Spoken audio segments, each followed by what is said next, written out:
Assalamualaikum warahmatullahi wabarakatuh.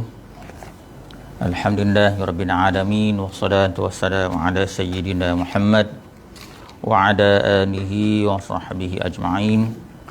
Subhanaka la ilma lana illa ma 'allamtana innaka antal alimul hakim. Rabbi shrah li sadri wa yassir li amri wahlul 'uqdatam min lisani yafqahu qawli. Allahumma aftah alaina hikmataka wa anshur alaina min khazani rahmatika ya arhamar rahimin amin ya rabbal alamin. InsyaAllah kita hari ni kita baca bab munakahat. Tajuk kecil dia ialah Tegahan Menjadi Wali, muka surat 71. Ya, kalau berdasar pada nota yang saya bagi tu, saya tulis muka surat 71 dan 72. InsyaAllah kita baca sekarang. Tegahan Menjadi Wali.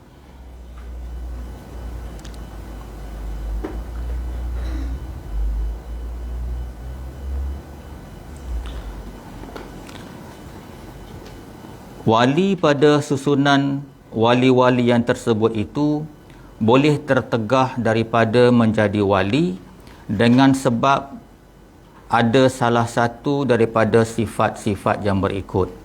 Jadi cerita di sini ialah wali itu boleh terhalang daripada fungsi dia, kuasa dia sebagai wali, dan perkara-perkara yang boleh menyebabkan tertegah menjadi wali itu seperti mana yang disebut di bawah ni. Pertama, sahaya. Kedua, kanak-kanak. Ketiga, gila. Sekalipun putus-putus, sekejap gila, sekejap tidak. Tegahan itu pada masa berlakunya gila, dan masa itu dinikahkan mauliyahnya oleh wali ab'ad, tidak pada masa siuman. Keempat, fasik, yang lain daripada raja ataupun sultan. Kelima, kerana tegahan dengan sebab dungu ataupun bodoh oleh mahkamah. Keenam, akalnya cedera dengan sebab tua atau dengan sebab penyakit yang teruk. Ketujuh, berlainan agama. Bila ada satu daripada sifat di atas, berpindahlah kuasa wali itu daripada wali akrab. Wali akrab ni yang rapat lah, macam ayah lah, ya? Yang sepatutnya dia mewalikan kepada wali ab'ad. Wali ab'ad ni wali yang lain-lain tu lah, selain daripada ayah, maknanya adik-beradik, anak saudara dan lain-lain.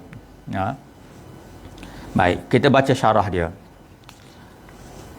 Yang pertama, tegahan menjadi wali bermaksud seseorang wali terhalang kuasanya sebagai seorang wali. Jika dia mewalikan suatu pernikahan, maka nikah tersebut tidak sah. Satu. Yang kedua, apabila wali terhalang, maka kuasa wali akan berpindah kepada wali selanjutnya. Itu dia punya implikasi. Bila seorang wali itu terhalang dengan sebab-sebab tadi, dan kita akan ulas balik sebab-sebab ni, maka dia akan berpindah kepada wali selanjutnya. Jadi wali selanjutnya ni macam mana? Dia kena ikut turutan. Dia tak boleh lompat. Kalau lompat, nikah tak sah. Jadi dia kena ikut betul-betul turutan dia. Baik, cuba kita ulang balik apa yang telah kita bincang sebelum ni. Turutan wali-wali mengikut daripada yang pertama hinggalah yang terakhir. Yang pertama siapa dia? Yang pertama ayah. Saya sebut ulang ni dalam susunan yang saya rasa agak mudah untuk tuan-tuan ingat. Mula-mula ayah. Lepas ayah, datuk. Lepas ayah, datuk. Kemudian adik-beradik. Adik-beradik lelaki. Adik-beradik lelaki boleh jadi wali. Maknanya, kalau misal kata ayah tak ada, datuk tak ada, adik-beradik lelaki boleh jadi wali. Kemudian, anak saudara lelaki daripada adik-beradik lelaki. Saya ulang balik. Anak saudara lelaki daripada adik-beradik lelaki. Anak saudara lelaki daripada adik-beradik perempuan tak boleh. Maknanya di sudut nasab ni dia kena ikut orang lelaki. Bab ni orang lelaki power lah, dia pegang kuasa tu. Ya. Saya ulang balik, apa ni, anak saudara tu yang lelaki daripada adik-beradik lelaki. Baik, saya ulang balik. Mula-mula ayah, lepas ayah datuk, lepas datuk adik-beradik lelaki. Okey, kemudian anak saudara. Baik, saya lupa satu benda. Bila sebut adik-beradik ni, dia ada pecah dua sebenarnya. Adik-beradik seibu sebapa ataupun sebapa. Yang tu pecahan yang pecah tu, tuan-tuan tahulah, bila saya sebut adik-beradik ni dia pecah dua. Sama adik-beradik seibu sebapa ataupun adik-beradik sebapa. Mak lain-lain pun boleh jadi wali. Ya, baik. Lepas adik-beradik, anak saudara lelaki daripada adik-beradik lelaki pun pecah dua juga. Seibu sebapa ataupun sebapa. Baik. Kemudian lepas adik-beradik, barulah bapa saudara. Maknanya dia pergi kepada adik-beradik dulu, lepas adik-beradik anak saudara, lepas tu lah pergi pada bapa saudara. Maknanya bapa saudara ni pun pecah dua juga. Seibu sebapa atau sebapa. Lepas tu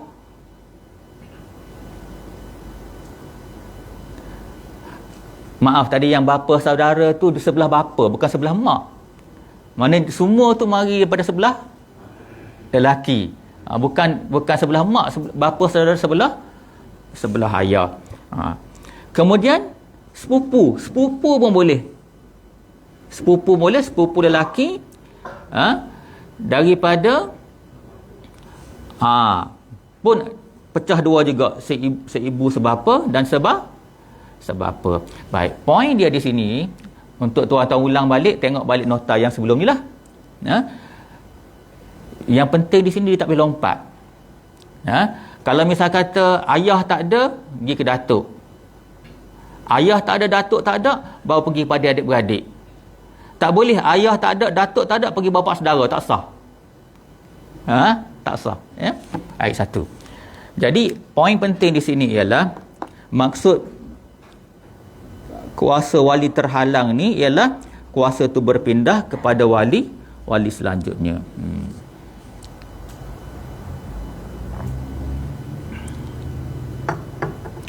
Yang ketiga. Okey, yang ketiga ni saya tak baca banyak. Saya yang poin ketiga dan keempat ni lebih kepada, sebab dalam muka surat 71 ni dia sebut ada 7. Lepas tu dalam muka surat 68 ada lagi benda tak cover. Jadi dalam muka surat yang seterusnya tu saya gabungkan. Ya. Jadi tuan-tuan boleh skip lah yang nombor 3, nombor 4 tu. Terus tengok jadual yang saya buat tu. Inilah jadual penuh daripada kitab ni. Perkara-perkara yang menghalang atau menegah jadi wali. Kita baca satu persatu balik ya. Yang pertama, sahaya tak boleh jadi wali.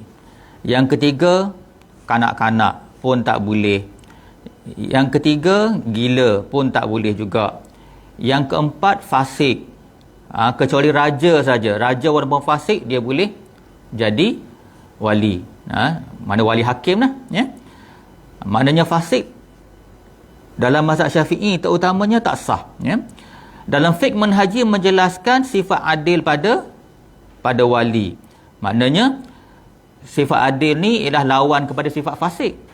Jadi definisi fasik itu kalau ikut fiqh manhaji, saya tulis nota kat situ muka surat 464. Nombor 1, tidak melakukan dosa besar.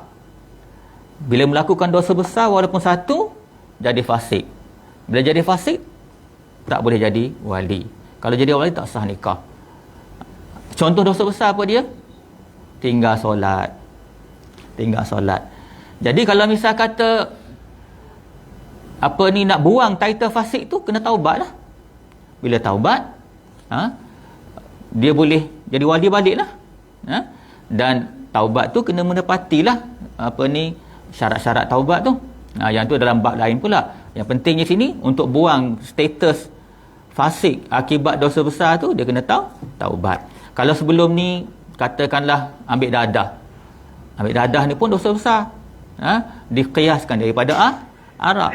Saya pernah sebut sebelum ni, kalau ikut fatwa daripada Syekh Ali Jumaah dalam kitab fatwa dia ulas pasal ganja.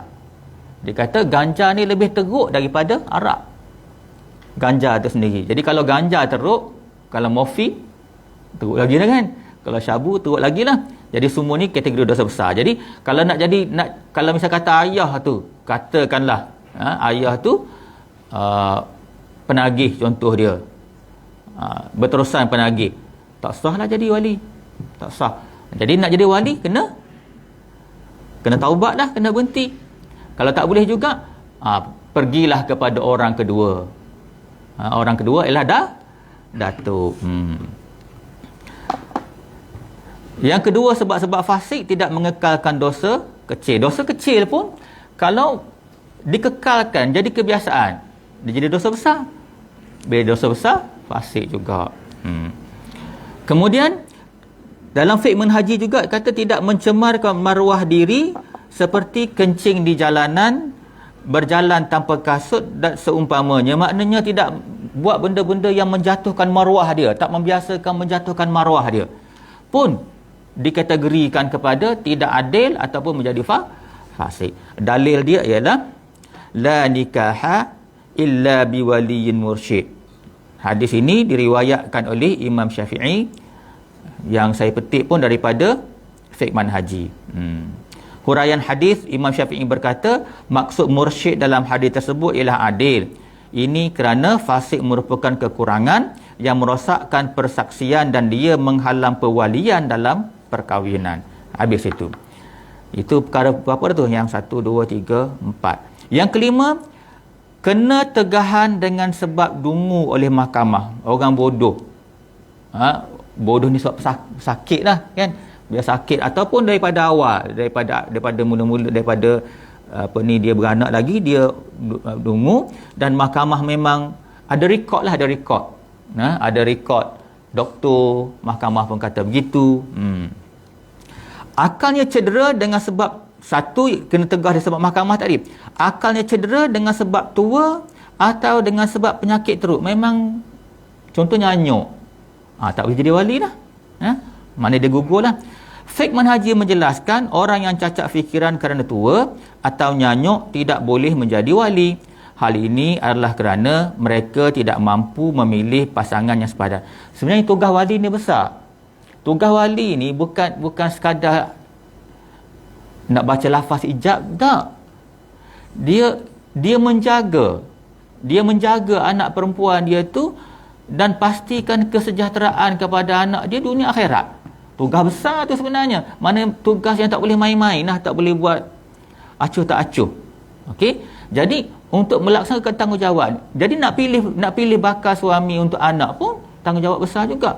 Dia kena interview bakal menantu dia tu. Tak boleh nampak pakai Mercedes Benz contoh ni kan. Oh, bak sedap ni, menantu ke sedap ni. Belasah saja, tak boleh gitu. Jangan kelabu mata dengan sebab kereta. Lala kereta pinjam. Nyaya kan. Tak pasal-pasal. Jadi kena selidik. Kena selidik. Patut ambil masa ke buat rekod cek ke gapo ke kan. Banyak cara. Jadi tugas-tugas ni memerlukan pemikiran yang sempurna.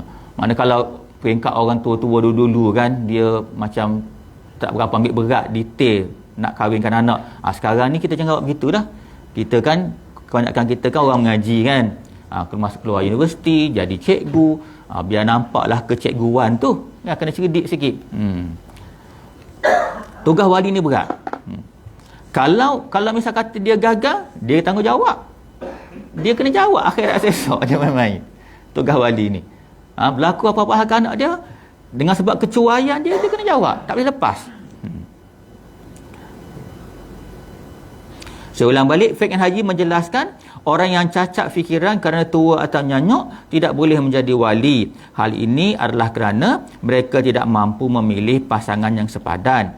Sekiranya wali pitam, hendaklah ditunggu hingga dia pulih semula. Ini kerana pitam itu hanya berlaku pada masa yang singkat, sama seperti tidur. Baik, seterusnya, yang menghalang jadi wali ialah berlainan agama. Habis, tak boleh. Dengan sebab murtad ke apa tak kira lah. Kemudian keadaannya dalam ihram. Dalam ihram pun tak boleh jadi wali. Cumanya dalam ihram ni dia tak sama dengan halangan-halangan lain. Halangan ihram ni bersifat sementara saja. Tu sebab saya buat nota kat bawah tu kan. Sekejap Okey. Ada nota yang kedua kat bawah, bullet point yang kedua tu, saya baca nota tu. Untuk dalam ihram, hak wali berpindah kepada sultan atau wali hakim. Dia tidak, maksudnya hanya berpindah kepada sultan. Dia tak berpindah kepada wali-wali yang lain. Maknanya ayah dia ke, adik-beradik ke, tak boleh. Dia tak berpindah. Sebabnya ihram tu, halangan ihram tu bersifat sementara. Okey. Disebut dalam fiqh manhaji ni, ihram tidak menghilangkan hak wali, tapi hanya menghalang sementara saja. Okey, itu pasal ihram. Maknanya termasuk nak wakil pun tak boleh. Nak wakil, katakanlah wali tu duduk di Mekah, anak nak kahwin di Malaysia, dia telefon, okey, kita suruh ayahlah tolong kahwinkan jadi wakil. Tak boleh sebab ihram tu bersifat sementara, dia kena tunggu.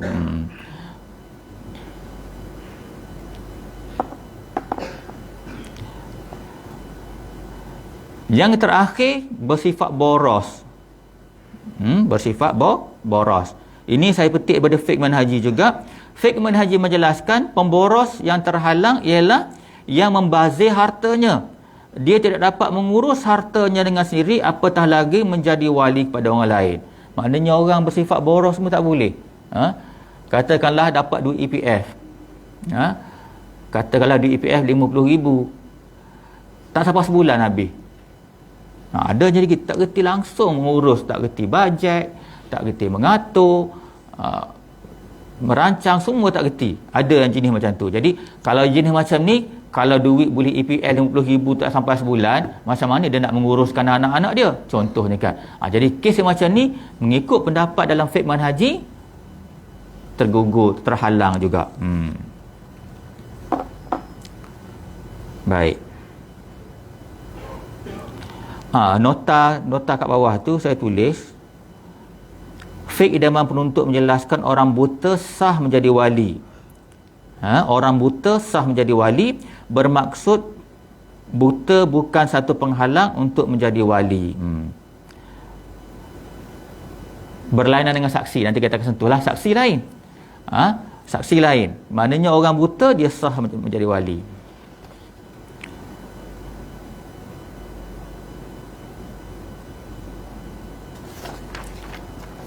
Halaman seterusnya. Pukul berapa isyak? 8-5 minit dah isyak dah.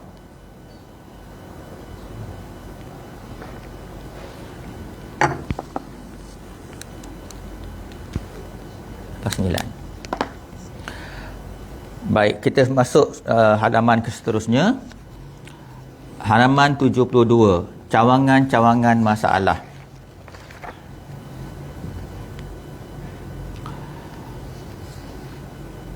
Yang pertama, orang buta tidak terjejas kuasanya, bahkan boleh dia mewalikan. Baru saya sebut tadi, dia sebut sini.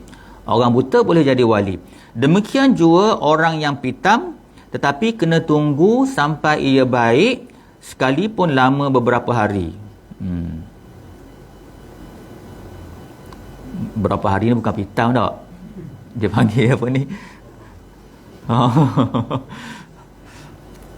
Maknanya pitam dan sejenisnya tak kena tunggu sampai dia sedar lah. Baik, yang kedua, wali akrab yang di dalam ihram tidak berpindah kuasanya kepada wali ab'ad, bahkan dinikahkan oleh hakim. Ini sebenarnya kes wali akrab ni maknanya ayah dah. dalam ihram, oleh kerana dia ada dan ihram tu halangan sementara, dia tak boleh berpindah. Okey, dan nak wakil pun tak boleh. Nanti kita akan lihat ada satu bab apa ni lain, tajuk kecil yang bincang tentang wakalah. Nikah pun, akad nikah boleh wakalah, boleh wakil, ya, boleh wakil. Okey, jadi kalau misal kata dia kat Mekah nak minta wakil orang lain, tak boleh, tak boleh. Selain daripada bab ihram, wakalah tu boleh berlaku. Bab wakil. Baik, saya tak nak bincang panjang bab wakil ni. Nanti kita akan ada tajuk yang khusus sebab huraian dia agak panjang lah, ya. Baik. Yang penting wali akrab yang dalam ihram tidak berpindah kuasanya kepada wali abad, wali yang lain-lain. Dia tak pergi. Bahkan kalau nak nikah, wali hakim yang nikah dia kat Malaysia. Ayah dekat Mekah, kena suruh wali hakim lah. Dia tak boleh berpindah. Wali hakim dia lain. Dia kuasa besar wali hakim ni. Wali hakim tu maksudnya qadi yang dilantik lah. Qadi ke mufti ke yang dilantik, itu wali hakim. Yang ketiga, jika wali atau bakal suami yang dalam ihram minta wakilnya mengakadkan nikah anaknya atau bagi dirinya, tidak sah akad itu sekalipun dia, yakni wakil, dalam keadaan halal. So, ulang balik. Jika wali atau bakal suami yang di dalam ihram, cerita ni wali dalam ihram ataupun bakal suami dalam ihram, minta wakilnya, mana dalam kes ni cerita pasal wakalah. Macam saya sebut tadi, bab wakalah ni kita akan bincang lain, tapi bab wakalah ni ada, boleh sebenarnya kita mewakilkan akad nikah. Contoh, katakanlah bakal suami tu kena kuarantin, macam kes dulu benda ni dibincang agak detail masa PKP hari tu. Bakal suami tu kena kuarantin, duduk hospital, tak boleh keluar.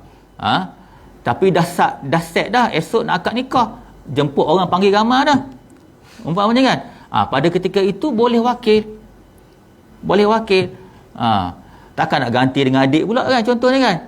Ataupun silap-silap, ayah ni 5 tahun dah mau mati, ganti ayah lah, tak boleh. Contohnya kan. Jadi boleh wakil, tak ada masalah. Dalam kes-kes macam tu boleh wakil. Jadi bab wakil ni saya tak nak cakap ni, tapi kalau tuan-tuan nak tengok dulu sebelum sampai tajuk tu, saya tengok dalam internet ada garis panduan akad nikah melalui wakalah. Ni Majlis Agama Islam Negeri Kedah. Detail lah. Cumanya dekat sini menentukan kalau bakal suami tu yang akad nikah tu, kalau tak salah saya, dia minta pegawai paid, pegawai apa ni, agama Islam yang jadi wakil, bukan orang sebarang jugalah. Tapi yang ni kita bincang lagi. Ceritanya point dia ialah wakil ni boleh. Baik, balik pada yang kita baca tadi, jika wali atau bakal suami yang di dalam ihram, ceritanya suami atau bakal suami atau wali dalam ihram minta wakilnya mengangkat nikah untuk anaknya atau dirinya, tak kiralah akad nikah yang ijab ke ataupun akad nikah yang kabulnya, sebagai wakil, oleh kerana mereka tu dalam ihram, tak sah. Sebab ihram tu menghalang. Sekalipun wakil tu dalam keadaan halal, wakil tu semua dekat Malaysia lah. Okey, bakal suami tu duduk Mekah, wali tu duduk Mekah, tak boleh juga. Baik. Yang keempat, tidak terpecat wakil dengan sebab ihram. Mewakilnya nanti setelah halal mewakilnya itu, barulah dia menjalankan akad yang diwakilkan kepadanya.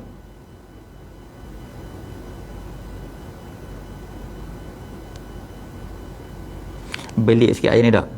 Tidak terpecat wakil dengan sebab ihram. Mewakilnya nanti setelah halal mewakilnya.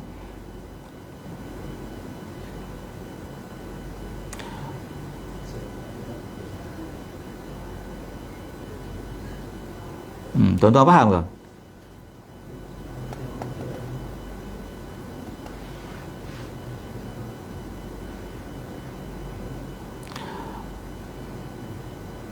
Maksudnya orang yang mewakilkan tadi mewakilkan tadi sama ada wakil sebagai wali atau wakil suami, sebenarnya dia tidak dipecat, cuma terhalang. Maknanya lepas habis nanti habis ihram barulah halal. Itu poin dia. Maknanya ihram tu menghalang konsep wakalah atau mewakilkan, sama ada wakil wali atau wakil bakal pengantin untuk ijab dan qabul. Kalau wali itu untuk kata ijab lah kan. Kalau bakal suami itu untuk qabul. Maknanya poin dia ihram menyekat. Baik. Cuba kita lihat apa ni huraian dia pula.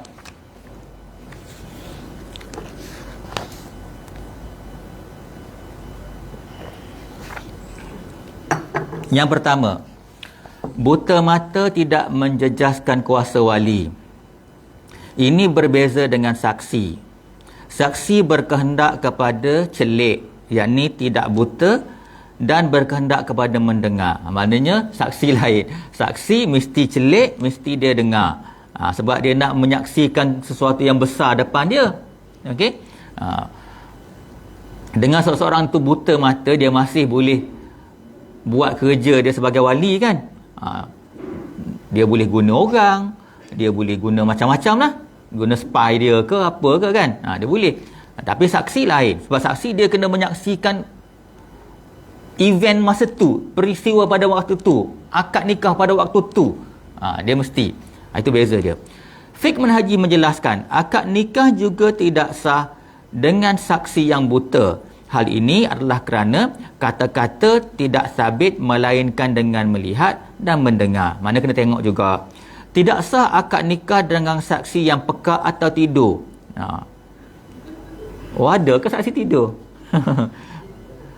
Takut penat dah kan. Suruh pakcik yang tua-tua, umur 70 dah. Semalam tak tidur pula. Kena jadi saksi.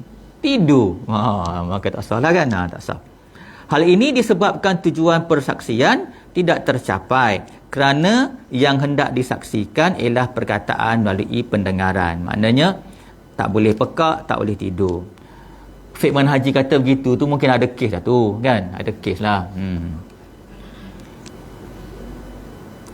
Saya rasa saya pernah ulas sebelum ni.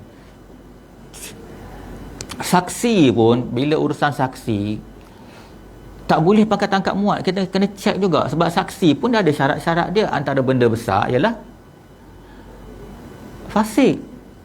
Tak boleh tangkap muat, maknanya kena tengok latar belakang. Kan anak kita kan nak nikah sekali seumur hidup, kena cermat kan, kena cermat. Jadi saksi itu pun bukan adalah kes Tok Imam datang masjid nak akad nikah. Mari bagi petunjuk saksi pakai tarik gitu je. Kena check juga sebenarnya. Kena check juga.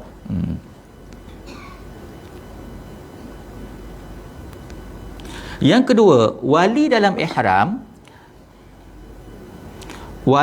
keadaan ihram, maka hakim akan mengambil tempatnya untuk mengahwinkan perempuan tersebut kerana hak wali masih kekal kepada wali akrab dan tidak berpindah kepada wali seterusnya. Ni pun saya dah ulas tadi dah. Fiqh Manhaji menjelaskan ihram tidak menghilangkan hak perwalian kerana wali tersebut masih cergas dan baik pemikirannya. Ia hanya menghalang akad nikah, menghalang sementara saja. Baik. Yang ketiga, wali dan yang dalam ihram tidak boleh meminta wakil, yakni wali-wali akrab yang tidak dalam ihram. Ini saya dah ulas tadi. Maknanya wali tak boleh suruh dia dalam ihram, suruh wali-wali lain ganti dia jadi wakil. Tak boleh.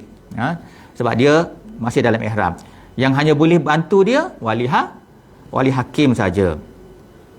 Kerana kuasa walinya hanya terhalang sementara dan hanya boleh dinikahkan oleh yang boleh nikahkan ialah wali hakim. Begitu juga wakil suami dalam ihram tidak sah meminta wakil. Ni saya salah tulis ni. Minta wakil masa ni wakil untuk qabul, bukan ijab. Saya mungkin terkopi ni ya. Saya ulang balik.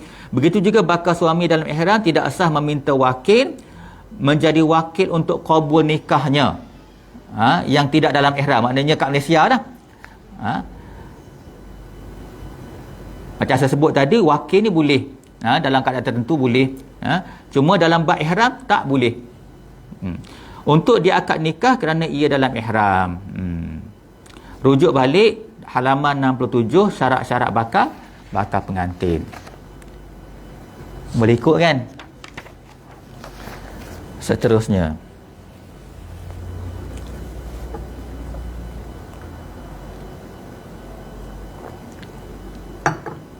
Baik. Halaman seterusnya, halaman 72.5. Jika sultan atau qadi berihram, harus memangkunya mengakad nikah orang yang tiada berwali. Jika sultan atau qadi berihram, harus memangkunya mengakad nikah orang yang tiada berwali menurut pendapat Syekh Khafaf yang mana telah disahkan oleh Ar-Rawayani dan lain-lain ulama. Maknanya ni tak susah sangat nak faham. Sultan pergi Mekah, qadi pergi Mekah, pemangku dia tu boleh. Ini tak ada masalah ni kan, senang je. Kerana kerja diteruskan itu atas nama wilayah perintah bukan wakalah. Itu cerita lain. Qadi pemangku qadi, pendaftar nikah, dia menguruskan tu bukan atas wakalah, bukan bab wakalah, tapi dia atas perintah. Dia tu adalah wakil pemerintah. Ni senang, tak susah nak faham. Sekiranya seorang perempuan hendak berkahwin, datang beberapa orang walinya yang satu darjat untuk mewalikan seperti 3 atau 4 orang anak saudara. Maknanya anak saudara dia ramai. Okey, kalau kita tengok susunan wali itu, dia tulis anak saudara saja. Anak saudara kan ramai. Untuk satu ranking tu kan. Ni cerita bab tu lah ni. Wali yang satu ranking, katalah anak saudara. Hendak mewalikan seperti 3 atau 4 orang anak saudara, dan perempuan memberi izin kepada tiap-tiap seorangnya. Saya sunat mengahwinkan dia oleh siapa yang lebih pandai dalam bab hukum nikah. Kemudian pandang siapa yang lebih warak. Kemudian pandang siapa yang lebih tua dengan persetujuan dan lainnya. Tetapi jika dia perempuan menentukan izin pada seorang sahaja, tentulah yang seorang itu tidak boleh yang lain. Baik, ini cerita pasal wali lain semua tak ada, tinggal anak saudara je. Anak saudara pun ada 4. Semua bagus-bagus belaka. Jadi kena pilih salah satu lah. Dan cara nak pilihnya, kalau ikut susunan di sini, kena pilih yang pertamanya siapa yang paling pandai bab hukum-hukum nikah. Maknanya kena orang mengaji jugalah. Tiba-tiba seorang tu bawa balik Mesir, mengaji syariah, dia lah kot. Dia lah kan. Kalau tak ada, tengok siapa yang lebih warak. Orang yang mahir, sama-sama mahir bab syariah tak ada, tengok yang paling warak, yang mana kaki surau. Yang tu lah kena pilih. Kemudian yang ketiga, dari segi warak pun lebih kurang, tengok siapa yang lebih tua. Siapa yang lebih tua dengan persetujuan yang lain. Mana pakatlah. Maknanya kalau kita tengok di sini, dalam bab nak memilih wali ni pun Islam amat-amat mementingkan soal terketik. Terketik dia kan, nak buat terketik. Mula-mula tengok siapa yang paling mahir bab fiqh hukum nikah.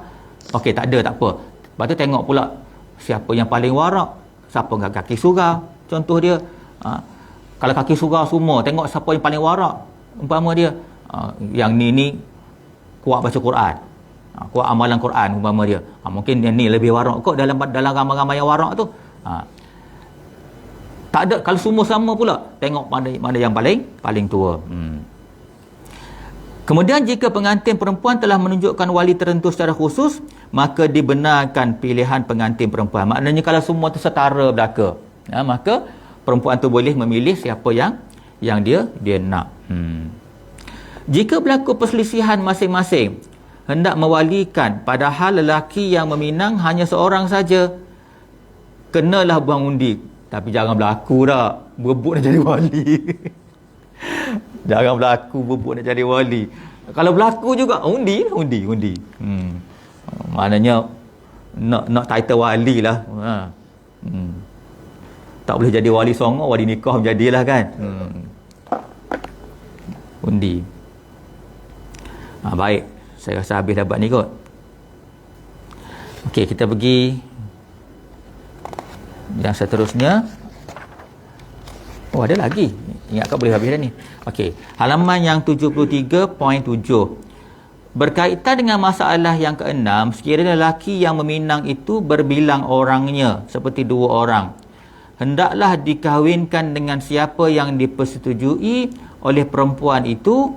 Tetapi jika bersetuju pada kedua-duanya sekali, maka dirujuklah kepada hakim supaya menentukan siapa yang lebih baik pada pendapatnya daripada keduanya. Ini masalah 2 anak teruna minat seorang. Jadi kalau ikut kat sini ialah mula-mula dia suruh perempuan tu yang pilih. Ini kalau misal kata kedua-dua tu sekufu lah. Kalau misal kata sekufu tu akan menjadi kriteria pertama lah, kan? Kalau misal kata semua sama, perempuan tu pilih.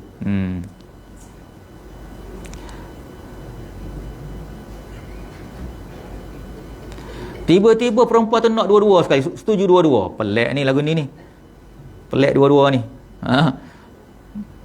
Ada keluar dalam berita mana tahu. Dalam seminggu 2 ni, rupa-rupanya perempuan tu ada 2 suami. Mengarut sungguh akhir zaman dah. Ada 2 suami. Dia tak bagi tahu. Ada kan dalam berita keluar kan? Subhanallah sungguh. Maknanya dia bengang.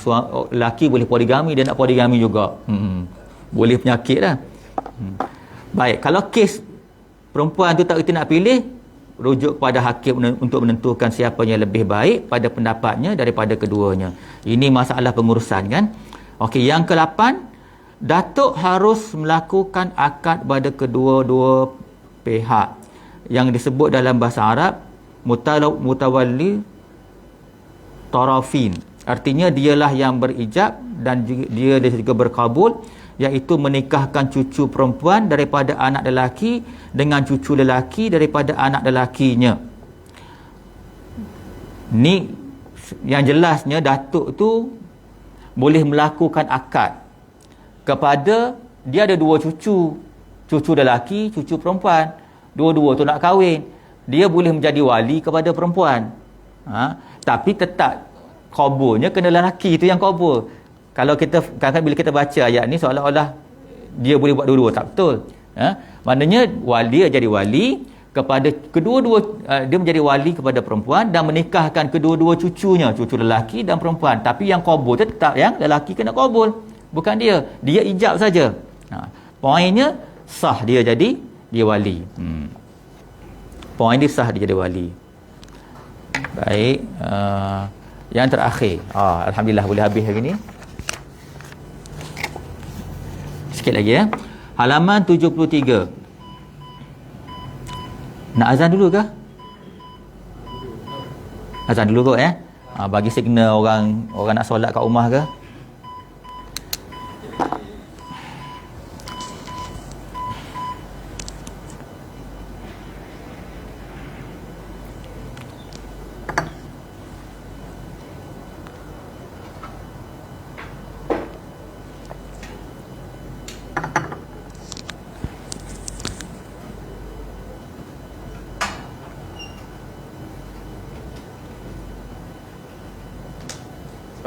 Oh, terima kasih. Penat juga baca kitab ni. Oh, boleh.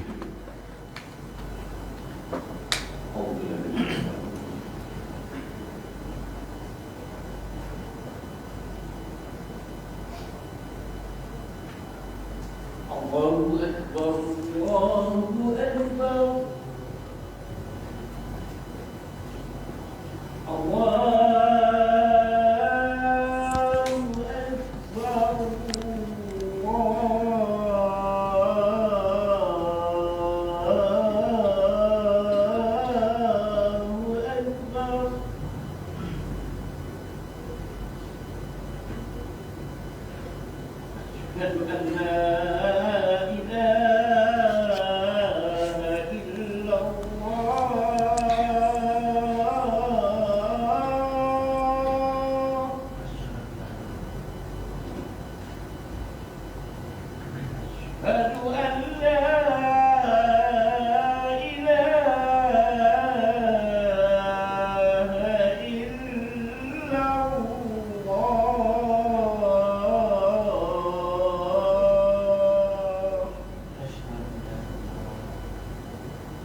حي على حي على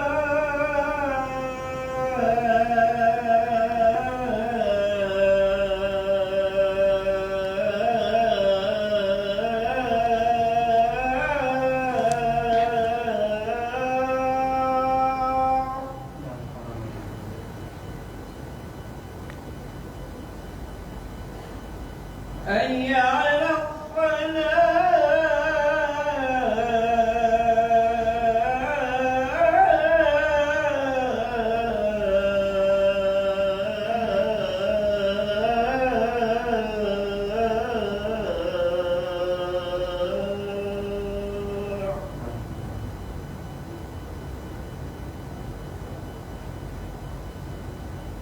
حي على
Kita sambung sikit lagi.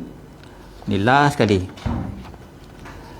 Nombor 9, poin nombor 9. Jika seorang lelaki hendak berkahwin dengan perempuan sepupunya, padahal yang lelaki itu wali kepadanya. Dia nak nikah dengan sepupu dia, tapi pada ketika itu lelaki tadi yang sepupu tu satu-satunya wali yang ada.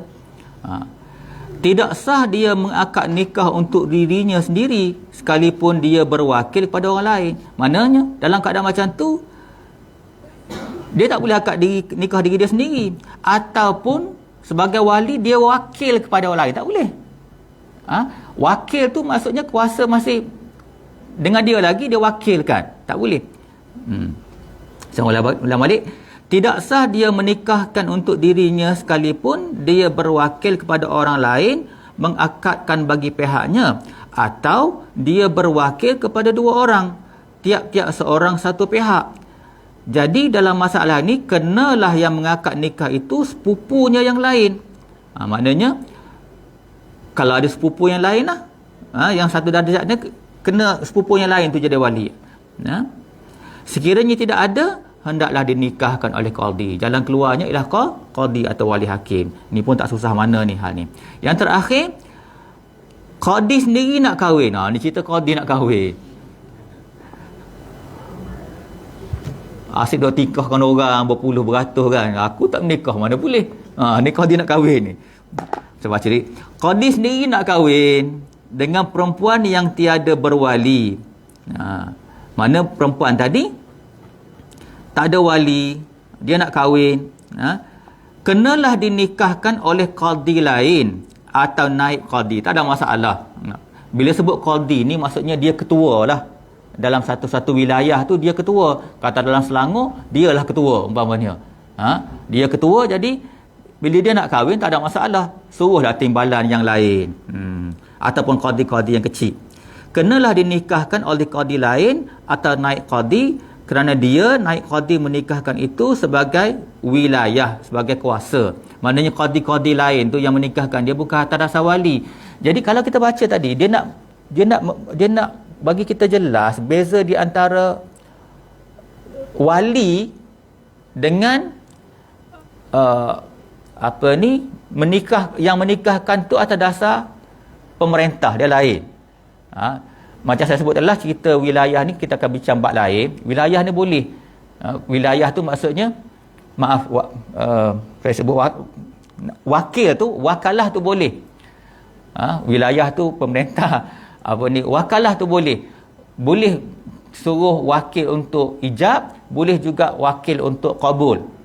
Dalam keadaan tertentu yang saya sebut contoh tadi, cumanya bab ni agak panjang, kita akan bincang lain kali. Benda tu boleh. Dia nak bezakan di antara wakilkan dengan tanggungjawab sebagai pemerintah. Jadi naib qadi yang menikahkan qadi itu bukan sebagai wakil, sebagai pemerintah juga, ya. Saya rasa mudah dah kot. Alhamdulillah kita dah habis baca bab tegahan menjadi wali. Ada soalan? Wali fasik, siapa yang boleh menghalang dia menjadi wali? Umum dah tahu dia fasik dan dia tidak bertaubat, adakah dia nak berkuasa ataupun tak lain yang boleh menghalang dia menjadi wali? Dia dalam masalah wali fasik yang tak boleh nak menikahkan orang, dalam hal yang seperti ini ahli keluarga lah yang kena sensitif. Tok Qadi tak tahu, kan? Sebab semua orang dah kena faham hukum lah dalam bab nikah ni. Lepas tu pula bab nikah ni bukan susah sangat pun, kan? Kita dah tahu dah implikasi fasik sama ada pada wali ataupun pada saksi. Dan sebenarnya semua orang wajib, bila saja nak menikah ataupun nak menikahkan orang atau nak jadi wali, wajib dia mengaji, fardu ain dia mengaji bab nikah. Sebenarnya apa saja perkara yang kita nak melakukan dalam agama, seperti nak jual beli. Orang nak jual beli, bila dia nak jual beli saja pada waktu itu fardu ain dia mengaji pasal muamalat. Katakanlah dia nak buat ni contoh, ya. Dia nak buat bisnes sewa rumah. Dalam Islam dia ada bab sewa menyewa. Dia ada kaedah dia. Ketika itu wajib dia mengaji sewa menyewa dalam Islam. Sama juga bab nikah. Bila seorang tu nak melibat dengan nikah, sama ada pengantin ataupun yang nak mengahwinkan, dia kena mengaji benda ni. Dia kena mengaji. Jadi melalui pengajian itu dia faham. Lepas tu pula bukan setakat dia nah, mereka-mereka yang terlibat, termasuklah ibu kepada pengantin pun kena tahu juga. Jadi tak boleh lepas tangan dalam hal-hal yang macam ni, ya. Jadi kalau kita kata nak lepas kepada qadi, tak adil sangat, sebab dia mana tahu dia mari jarang-jarang, kan. Tanggungjawab bersamalah. Bila tahu saja, katakanlah tahu saja, dia jadi rumit lah. Dah nikah dah, kan, dah tahu pun fasik, cumanya lepas nikah tu baru buka mulut, dia jadi rumit lah, jadi rumit, ya. Maksud saya umum dah tahu dia fasik, itu tak macam ustaz keluarga itu berlaku pada kena agama untuk menghalang dia, kena bagi tahu. Contoh yang jelas, katakanlah penagih dadah, memang tak boleh. Jadi nak kita bukan nak menghalang perkahwinan. Cara dia ialah cari wali yang, kan wali susunan kahwin kan ramai kan. Tak boleh dia, mungkin ayah dia, tak boleh adik-beradik, kan. Paling tidak wali hakim boleh ambil alih, tak ada masalah, kan. Mana kalau pandangan orang, ada pandangan ustaz lain kan. Tentu untuk wali fasik tu sebelum dia nikah kan tu, Tok Gadi akan suruh dia istighfar. Mungkin masa tu taubat dia terima atau macam mana tu, macam mana? Itu yang saya kata tadi. Nak menghabiskan fasik tu kena taubat lah. Taubat tu kena ngaji juga. Taubat tu sendiri kena mengaji. Kalau kita ambil yang basic taubat ni, dia ada 3 syarat. Pendek kata nak kena mengaji, tapi tak payah pun, sikit je mengaji tu. Taubat ni ada 3 syarat. Yang pertama, dia kena menyesal. Dia kena menyesal jadi seorang penagih dadah. Lepas tu dia kena tinggal penagih dadah. Lepas tu dia tidak berazam untuk kembali balik. Cukup 3 syarat. Cukup 3 syarat. Katakanlah masa dia nak nikah tu dia dah bertaubat. Cukup 3 syarat ni. Tiba-tiba minggu depan dia buat balik. Itu hadia lah. Hadia kan. Dia melanggar taubat tu cerita lain dah. Kan? Tapi kena cukup 3 syarat tu. Jawab soalan? Lagi? Boleh ya? InsyaAllah jadi wali belaka sekali lagi ni. Habis bab wali ni, boleh buat kuliah lah jadi wali kan. Wallahu a'lam bissawab. Tak apa dah. Jadi mudah-mudahan sikit sebanyak membantu kita menjadi lebih matang dalam beramal dengan agama ya. Kalau kita perhati semua benda-benda yang kita belajar ni, akhir sekali kita nak membentuk masyarakat yang soleh dan solehah. Nak jadi soleh-solehah tu dia start berkat daripada perkahwinan lagi. Start situ lagi. Kalau nak lanjut lagi, start daripada mak dengan ayah dia, mertua dia bagi makanan jenis apa kepada bakal pengantin. Dia sampai ke situ. Jadi pusing pergi mari, semua peraturan-peraturan yang ada nak menjuruskan kepada biar kita hidup berkat. Saya nak sentuh sikit tuan-tuan. Perasan tak tajuk khutbah hari ni cukup bagus. Pada muslimat yang tak pergi khutbah tu boleh download lah. Dia cerita tentang nilai akhirat banding dengan dunia. Nilai akhirat banding. Saya solat di Kajang, saya rasa dalam banyak-banyak khutbah yang saya dengar, yang ni A sampai Z tak kelip mata saya dengar. Dia cerita pasal hakikatnya dunia tak ada apa. Dunia tak ada apa tuan-tuan. Kita hidup 70 tahun ke 60 tahun, cuba banding dengan alam barzah tu sendiri. Lamanya Tuhan alam barzah tu sendiri. Lepas tu pula akhirat pula. Satu hari akhirat sama dengan 1000 tahun dunia tuan-tuan. Jadi bila kita dengar khutbah-khutbah macam tadi, sepatutnya insaf saya pun berasa kecil perut. Dan tuan-tuan menjadi tanggungjawab balik cerita pada isteri kat rumah. Saya pun tak cerita lagi sebenarnya, tak sempat lagi nak cerita. Sampai Z saya duduk termenung lepas kuliah, lepas khutbah tu tunduklah rasa gerung lah kan. Sebab kita ni sekejap sangat kat dunia. Padahal dalam alam barzah tu lama sangat-sangat. Seperti mana kita atas dunia kena makan minum, alam barzah kena makan minum tapi cara dia lah. Dan semua benda dalam alam barzah ni mari daripada amal ibadat kita. Jadi bak tuan-tuan balik, kalau rasa ada kesempatan, download khutbah Majlis Agama Islam Selangor tu, pakat baca, pakat renung. Tak boleh habis hari, seminggu baca, biar masuk dalam dada. Maknanya memang apa pun kita buat dengan sakit-baki umur yang ada ni, biarlah Allah terima. Aku qauli hadza wa astaghfirullahal azim li wa lakum. Wassalamualaikum warahmatullahi wabarakatuh.